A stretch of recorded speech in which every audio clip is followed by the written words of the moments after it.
Hello दोस्तों। आज का टॉपिक है बहुत ही महत्वपूर्ण टॉपिक। पहले तो नमस्कार सभी को। बहुत ही महत्वपूर्ण टॉपिक, भारत की जो रिवर्स है, नदी है। देखो होता क्या, आप रटने लगते हो, डायरेक्ट समझ में नहीं आती, भूल जाते। एक बार मैप से पढ़ो, उसके बाद ऑब्जेक्टिव लगाओ, ये बेस्ट ऑफ वे पढ़ने का, ठीक है, यानी जी के पढ़ने का। आप कुछ, मैं तो ये नहीं कह रहा आप 100% ही पढ़ो मैप से, 90% या 80% तो पढ़ो, उसके पास तो 10 या 20% क्वेश्चन बचते हैं, ऑब्जेक्टिव में क्लियर हो जाएंगे और आपको हमेशा के लिए याद हो जाएंगे। अब देखो, जैसे ये भारत की नदियां,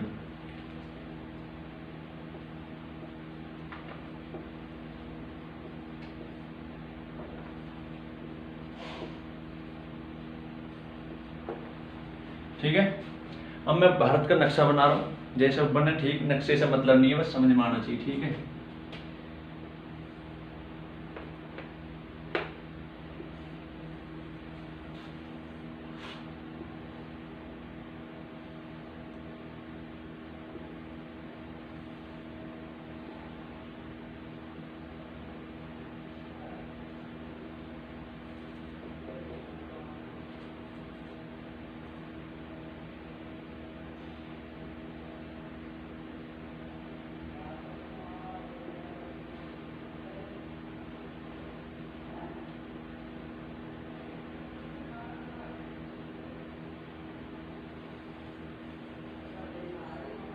ठीक है जी।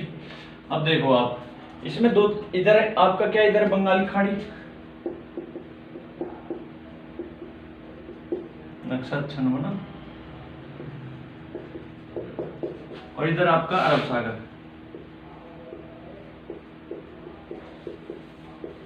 ठीक है। इसमें नदियां जो होती हैं दो दो तरीके की पढ़ाऊंगा मैं, एक हिमालयन नदियां और एक प्रायद्वीपीय नदियां। हिमालयन नदियां तो ये होती है, आपका हिमालय, ठीक है जी, 2400 किलोमीटर इसकी लंबाई है, रेंज है, यानी एक तो हिमालयन रिवर होगी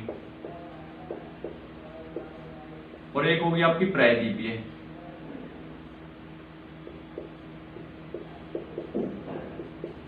ठीक है जी। तो ये आपको दो नदियां पढ़नी है, ठीक है, मतलब दो क्षेत्रों से पढ़नी है। अब आप देखिए, यहाँ पे पढ़ता आपका, सबसे पहली बात मैं करूं, यहाँ पे मानसरोवर झील तिब्बत में, ठीक है जी। एक बार पूरा वीडियो देख लो बस आप, मानसरोवर तिब्बत, ठीक है। यहाँ से नदी निकलती है, रिवर निकलती है, वो निकलती है सिंधु नदी। सिंधु नदी भारत होती, भारत में थोड़ा ही उसका पार्ट है, बाकी उधर पाकिस्तान होती है, अरब सागर में गिर जाती है, ठीक है। उसके बाद मैं बताऊं, इसकी जो लंबाई है 2880 किलोमीटर। कितनी? 2880 किलोमीटर। 2880 किलोमीटर इसकी क्या है, लंबाई है। अब मैं बात करूं, ये 6 नदी है ऊपर, जो कितनी नदी है, 6, जो इधर जा रही है पाकिस्तान की तरफ। अब मैं बात करूं सबका, कभी कभी क्या होता है कि इनका क्रम पूछ लेता है, तो मैं क्रम में बताऊंगा आपको इनकी लंबाई। मैं बात करूं जैसे कि यहाँ पे झेलम, चिनाब, रावी, व्यास, सतलज, ठीक है जी। झेलम, चिनाब, रावी, व्यास, सतलज, ओके। अब देखो, इनका क्रम हमेशा याद होना चाहिए, क्योंकि वो मैच करने के लिए दे देता है ऑप्शन में, तो हमें मैच करना पड़ता है, ठीक है। उसके बाद ये सिंधु है ही हमारी, ठीक है जी। अब मैं बात करूं 1960 की बात है, एक समझौता हुआ था, जिसे बोलते हैं सिंधु जल समझौता,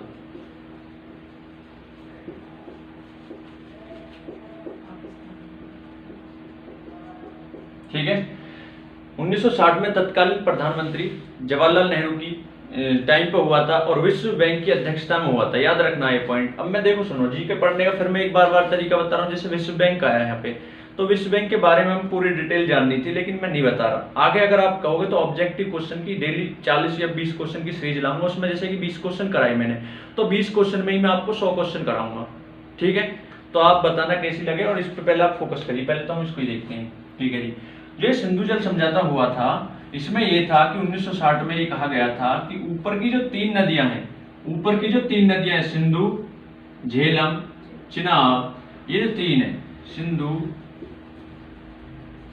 झेलम, चिनाब,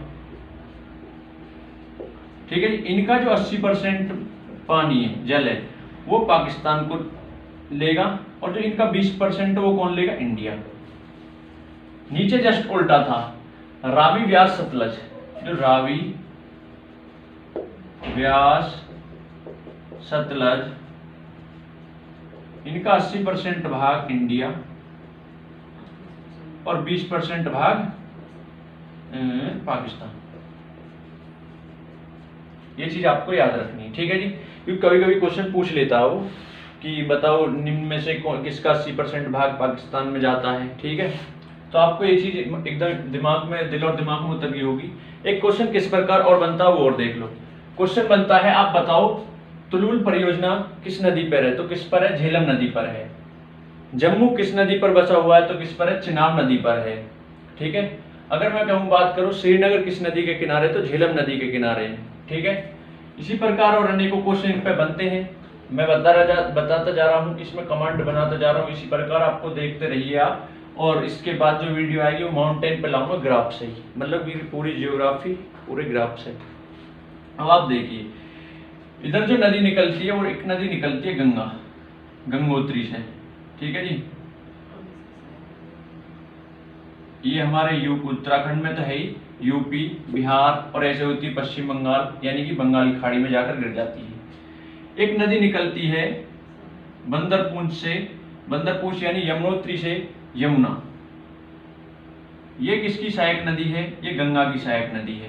गंगा की सबसे बड़ी सहायक नदी यमुना है, और भारत की भी सबसे बड़ी सहायक नदी कौन सी है? यमुना। यमुना की दो सहायक नदी आपको याद रखना, एक तो चंबल और एक बेतवा। क्वेश्चन ऐसे बन जाता है, ओरछा परियोजना किस नदी पे है? तो किस पे है? बेतवा पे, ठीक है। अब आप एक चीज याद रखिए, ये जो गंगा नदी है, गंगा कब कहलाई जाती है? गंगा नदी गंगा जब कहलाई जाती है जब अलकनंदा और भागीरथी एक जगह जहां आकर मिलती हैं, तो वो क्या कहलाई जाती है? गंगा कहलाई जाती है। उससे पहले ये गंगा नहीं होती, ठीक है। गंगा यहाँ से कहलाई जाती है जब ये दो नदी आकर के मिलती हैं, ठीक है जी। अब मैं आपसे बात करूं, गंगा नदी बंगाल में जाकर, बांग्लादेश में जाकर बंगाल की खाड़ी में गिर जाती है, तो इसको वहां पे किस नाम से जाना जाता है? तो इसको जो वहां पर नाम है, इसका नाम है पद्मा। ये पॉइंट याद करने, क्वेश्चन पूछे या ना पूछे, लेकिन हमें तो जीके में लगा हुआ है, टॉपिक तो पढ़ना है, यानी कि जीके में है तो पढ़ना है, ठीक है। पद्मा। उसके बाद इधर से एक नदी निकलती है, कौन सी नदी? जो आप जानते ही हैं, भारत की अपवा तंत्र के आधार पर सबसे बड़ी नदी जो है ब्रह्मपुत्र। अरुणाचल प्रदेश, असम होती हुई ऐसे पश्चिम बंगाल और ये बांग्लादेश में जाकर इसमें गंगा में मिल जाती है, ठीक है जी। इसको तिब्बत में ब्रह्मपुत्र नदी को भारत में बोलते हैं, इसका नाम भारत में ब्रह्मपुत्र है, और तिब्बत में जो इसको कहा जाता है, तिब्बत में इसको कहा जाता है सांगपो, ठीक है जी। अरुणाचल प्रदेश में जहां ये एंट्री मारती है वहां इसको कहा जाता है दिहांग, ओके, ठीक है जी। अब आप एक चीज बताओ, इस पे क्वेश्चन बनता है कि विश्व का सबसे बड़ा नदी द्वीप कौन सा है? तो वह माजुली द्वीप। कौन सा है? माजुली द्वीप। आप एक चीज बताओ, माजुली द्वीप जो वो पड़ता है असम में, इसी नदी पर है, और कहाँ पड़ता है? असम में, ठीक है जी। दो द्वीप पड़ते हैं, तो सबसे छोटा भी इसी पर है, नदी द्वीप, और याद और रखना कौन सा द्वीप? नदी द्वीप। इस पे ही सबसे छोटा द्वीप है, कौन सा द्वीप है? उराव करके है, और सबसे बड़ा माजुली, ठीक है जी,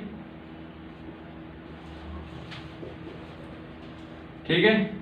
आपको ये याद रखना है। उसके बाद मैं बात करूं, ये नदी कहाँ जाकर मिल जाती है? गंगा में मिल जाती है, और गंगा में जब मतलब कि इसको जब ये बांग्लादेश में जाती है तो इसको वहां पे किस नाम से जाना जाता है? ब्रह्मपुत्र को जमुना के नाम से जाना जाता है। याद रखना, किसके नाम से जाना जाता है ब्रह्मपुत्र को? जमुना, यमुना नहीं, जमुना। यमुना तो और ही वहीं खत्म होगी, यमुना, ठीक है। और एक नदी और यहाँ पे आकर मिलती है, सरस्वती, जो कि अब खत्म हो चुकी है, ठीक है नहीं, नाम है, ठीक। और मैं बात करूं आपसे, इसको जमुना के नाम से जाना जाता है, ठीक है। एक क्वेश्चन आता है कि इन दोनों नदियों के मिलने से जो नाम होता है इनका, वो नाम बदल जाता है, उसको किस नाम से जाना जाता है? मेघना। अगर मैं इन दोनों को जोड़ दूं, ऐसे समझो, यानी पद्मा प्लस जमुना बराबर मेघना। ये आसान तरीके से हम पढ़ते जा रहे हैं, पढ़ना नहीं है रगड़ना, ठीक है। तो ऐसे हम इनको पढ़ते हुए जा रहे हैं। एक क्वेश्चन अब देखो, मैं ऊपर का तो इतना फ्रेश कर चुका हूँ, अब आपको देखना है इसमें। यहाँ पर एक छत्तीसगढ़ में एक पहाड़ी है, छत्तीसगढ़ में क्या है, एक पहाड़ी है, उसका नाम है अमरकंटक। अमरकंटक, ठीक है जी, अमरकंटक। यहाँ से तीन दिशा क्वेश्चन आता है, ऐसा कौन सी जगह है जिससे तीनों दिशाओं में तीन नदियां निकलती हैं? अमरकंटक। कौन कौन सी नदियां निकलती हैं? देखो, अमरकंटक से एक नदी निकलती है नर्मदा, जो कि अरब सागर में जाकर गिर जाती है। एक नदी निकलती है महानदी, जो कि बंगाल की खाड़ी में जाकर गिर जाती है। एक नदी निकलती है सोन, जो कि पटना में जाकर गंगा में मिल जाती है। तो सोन नदी एकमात्र ऐसी नदी है जो दक्षिण से आकर गंगा में मिलती है। क्वेश्चन ऐसे भी बन जाता है कि एकमात्र ऐसी कौन सी नदी है जो दक्षिण से आकर गंगा में मिलती है? तो सोन नदी। उसके बाद ये कौन सी नदी है? महानदी। इस पर हीराकुंड बांध बना हुआ है, ठीक है, ओवरव्यू दे रहा हूं आपको, ठीक है। इसके बाद ये नर्मदा नदी है।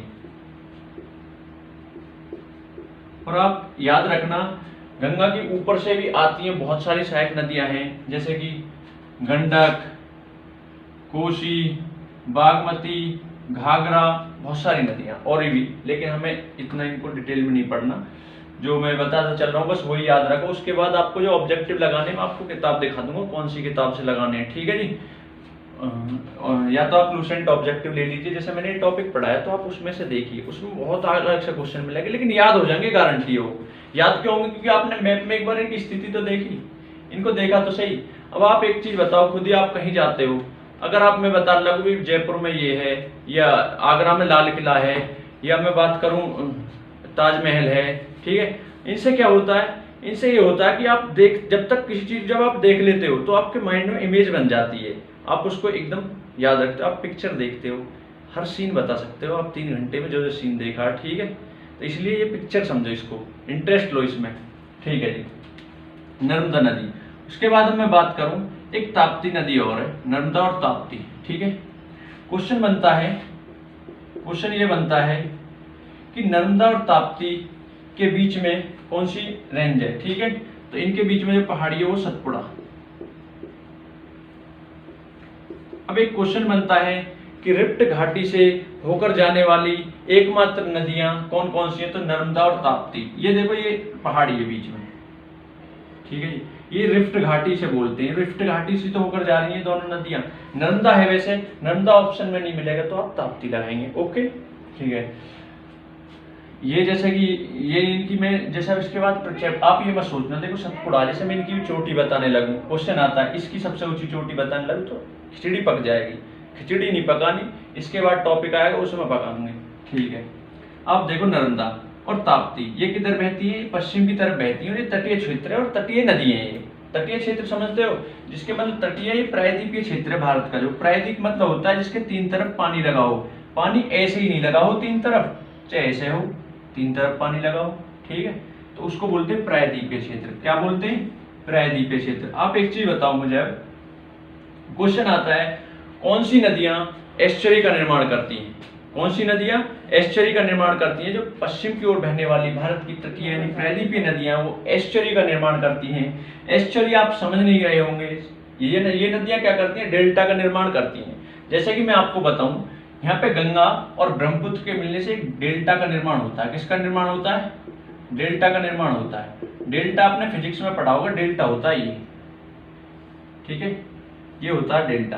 तो ये आप एक बोलते, ये नदी ऐसे आई तो गिरी, ये यहाँ पर आकर फैलती है, फैलने के बाद ये क्या होता है? इस तरीके से फैलती है, ठीक है, तो ये डेल्टा का निर्माण हो जाता है एक तरीके से, ठीक है जी। तो इसको बोलते हैं डेल्टा। तो ये नदियां जो पश्चिम की ओर बहती हैं, सारी नदियां, ये जो नदियां छोटे रूप में डेल्टा का निर्माण करती हैं, ये सबसे बड़े रूप में। विश्व का सबसे बड़ा डेल्टा सुंदरबन डेल्टा, मैग्रोव नामक यहाँ पे वनस्पति पाई जाती है, ठीक है, सुंदरी नामक जो है। और सबसे ज्यादा जूट इसलिए भारत में और पश्चिम बंगाल में होता है क्योंकि इस सुंदरबन के डेल्टा में जूट उगाया जाता है, ठीक है, पैदा होता है। और मैं अब आपसे बात करूं, ये नदियां हो गई, ठीक है, ये एस्चुरी का निर्माण करती है। टॉपिक ये था, मतलब पॉइंट ये था, एस्चुरी का मतलब होता है इधर ऊंचाई बहुत ज्यादा है, इधर ऊंचाई बहुत कम है, इसलिए सारी नदियां इधर बहती हैं, इधर मात्र ये नदियां बहती हैं। तो ये एस्चुरी का निर्माण करती है। एस्चुरी मतलब ये जब ऊंचाई से पानी गिरेगा तो अंदर की तरफ घाटी सी बनाएंगी, मतलब अंदर की तरफ वो लगाएंगी, ठीक है। पानी गिरेगा ऊपर से तो अंदर की तरफ बनती है, ठीक है। तो इसको बोलते हैं एस्चुरी। ये पानी गिरता है ऐसे कर देती है मिट्टी को, ऐसे काटती है मिट्टी को अंदर की तरफ, ठीक है। तो एस्चुरी का निर्माण करती है, ये बाहर की तरफ बनाती है। तो किसका निर्माण करती है? डेल्टा का, ठीक है। ये चीज भी क्लियर होगी। चंबल, एमपी चंबल क्षेत्र, मतलब एमपी में जो ये हमारे यहाँ पे एमपी में जो क्षेत्र है नर्मदा का, यहाँ पे क्या जलप्रपात है। क्वेश्चन आता है धुआंधार जलप्रपात किस नदी पे है? तो नर्मदा नदी। किस नदी पे? नर्मदा नदी।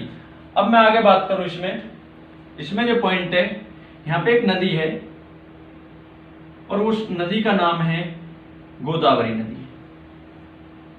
नासिक, आपने सुना होगा भारत में 4 जगह कुंभ मेला लगता है, एकमात्र ये जगह उनमें से ही है नासिक, महाराष्ट्र। यहाँ से गोदावरी नदी निकलती है। कौन सी? गोदावरी।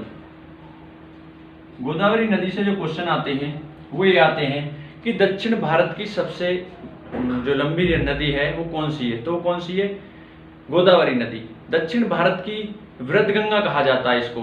क्यों कहा जाता है? जिस प्रकार उत्तर में हमारे लिए गंगा महत्वपूर्ण है, उसी प्रकार इनके लिए दक्षिण में गोदावरी नदी जो महत्वपूर्ण है। तो गोदावरी नदी को क्या कहा जाता है? दक्षिण भारत की वृद्ध गंगा कहा जाता है। क्वेश्चन 2 तरीके से, मतलब देखो सबसे बेस्ट बात तो मैं यही बताता चल रहा हूँ आपको साथ के साथ कि क्वेश्चन किस हिसाब से बनता है, ठीक है। गोदावरी नदी होगी। उसके बाद देखो इधर एक नदी है कुर्ग कर्नाटक, यानी कि इधर तो कावेरी नदी है, कुर्ग कर्नाटक। ये आपकी कौन सी नदी हुई? कावेरी। एक नदी और निकलती है महाबलेश्वर से, जिसका नाम है कृष्णा नदी। कृष्णा नदी, ठीक है जी। क्वेश्चन आएगा नागार्जुन बांध परियोजना किस नदी पे है? तो कृष्ण अर्जुन, ठीक है। तो कृष्णा नदी पर। क्वेश्चन आएगा महाबलेश्वर बांध परियोजना किस नदी पर है? तो कावेरी, ठीक है। महाबलेश्वर किस पे? कावेरी। कावेरी कुर्ग कर्नाटक से निकलती है इधर। अब क्वेश्चन बनता है कावेरी पे दक्षिण भारत की गंगा कहे सिंपल। अगर दक्षिण भारत की सिंपल गंगा कहे तो आपको उत्तर देना कावेरी। दक्षिण भारत की वृद्ध गंगा कहे तो आपको उत्तर क्या देना? गोदावरी। मैं साथ के साथ सारे क्वेश्चन आपको बताता हुआ चल रहा हूँ। एक यहाँ पर राजस्थान में एक पहाड़ी है अरावली, विश्व की सबसे जो मतलब कि पुरानी जो पहाड़ी है, सबसे ओल्ड जो है वो कौन सी है? अरावली। यहाँ से एक रिवर निकलती है जिसका नाम क्या है? लूनी, ठीक है जी। देखो पढ़ने को तो ये है कि लूनी पे ही, मतलब कि लूनी पे ही 1 घंटा की क्लास हो जाएगी, आधे घंटे की हो जाएगी राजस्थान में लूनी नदी को अगर समझाने लगे। लेकिन हमें तो एक तरीके से नदी पढ़ रहे हैं तो नदी से ये पढ़ना है क्वेश्चन कैसे बनता है, ठीक है। ठीक है, लूनी नदी से क्वेश्चन आता है। एकमात्र नदी जो कक्ष के रण में जाकर समाप्त हो जाती है वो कौन सी नदी है? उस नदी का नाम है लूनी नदी। ओके, एक क्वेश्चन आता है भारत की।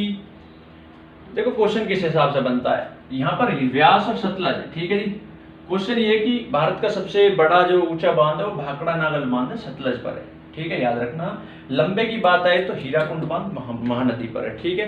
अब मैं आपसे बात करूं, बात यह है कि सतलज और व्यास के मेल से यहाँ से जो हीराकुंड भाखड़ा नागल बांध है, भाखड़ा नागल परियोजना जो है इसलिए चलाई गई थी ये, इस पे विवाद भी हुआ था। भूकंप जो आते हैं उसकी वजह से, मतलब जो ये परियोजनाएं होती हैं, बांध होते हैं, इनकी वजह से भूकंप आते हैं क्योंकि प्लेटें खिसकती हैं आपस में। उधर तो वैसे ही ज्यादा भूकंप आते हैं, इधर मतलब कि हिमालयन क्षेत्र है। और इसमें जो हुआ था ये हुआ था कि सतलज और व्यास, जब राजस्थान में पानी की कमी थी, सूखा पड़ती थी, तो उसमें ये कहा गया था कि क्यों ना एक परियोजना नहर बनाई दी जाए जो कि यहाँ पे भी फसल मतलब कि शिक्षित क्षेत्र बनाया जाए। तो व्यास और सतलज से एक परियोजना बनाई गई थी जिसका नाम है हीराकुंड बांध परियोजना, भाखड़ा नागल बांध परियोजना। और वहां से एक नदी निकाली गई थी जिसका नाम क्या है, राजस्थान में निकाली गई थी जिसका नाम है इंदिरा गांधी कैनल, इंदिरा गांधी कैनल, इंदिरा गांधी नहर। इससे जो क्वेश्चन बनता है, इससे क्वेश्चन ये बनता है विश्व की सबसे बड़ी सिंचाई नहर परियोजना। देखो क्वेश्चन क्या है, आप किसी से पूछना कंफ्यूज हो जाएगा एक टाइम तो कि इंदिरा गांधी विश्व में सिंचाई मतलब सिंचाई के क्षेत्र में सबसे बड़ी नहर परियोजना, हाँ। तो आपको याद रखना है भारत की सबसे बड़ी नहर सिंचाई नहर परियोजना कौन सी, इंदिरा गांधी और विश्व की, ठीक है। और मैं आपको इसमें ज्यादा नहीं बताना चाहता, बस आप एक काम करे करो, एक लाइक, एक शेयर, एक कमेंट कर दिया करो। एक शेयर तो कर ही दे करो, आपके फोन में मिनिमम 10 नंबर तो है, एक कर दो उनमें से, कोई दिक्कत नहीं है, बैठे बैठे कर सको, जब मैं खड़े खड़े पढ़ा रहा हूँ तो ठीक है। थैंक यू, धन्यवाद। ओके।